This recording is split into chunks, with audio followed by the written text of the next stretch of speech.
இன்றைய இறையாசிர் லூக்கா 2:19.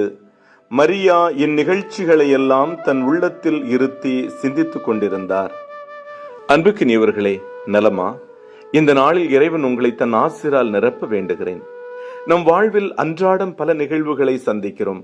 அனைத்தும் நமக்கு அனுபவமாக மாறுவதில்லை.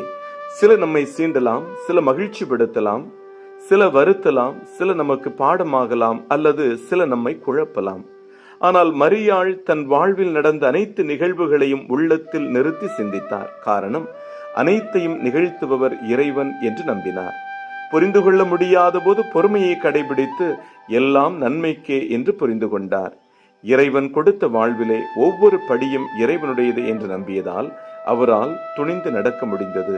இயேசுவின் கல்வாரி மரணம் என்னும் வாழ் தன் உள்ளத்தை ஊடுருவிய போதும் இறைவனின் திட்டத்தில் அசராத நம்பிக்கை கொண்டிருந்தார். நமக்கும் இறைவன் ஒரு திட்டம் வைத்து தினம் நம்மை வழி நடத்துவதை உணர்கிறோமா? ஜெபிப்போமா? இறைவா, என் திட்டம் தோற்கும் போதெல்லாம் ஜெயிப்பது உன் திட்டம்தான் என்பதை உணர்த்தும். ஆமேன். எல்லாம் வல்ல இறைவன், தந்தை, மகன், தூய ஆவியானவர் இந்த நாள் முழுவதும் உங்களை ஆசிர்வதித்து பாதுகாத்து வழி நடத்துவாராக. ஆமேன்.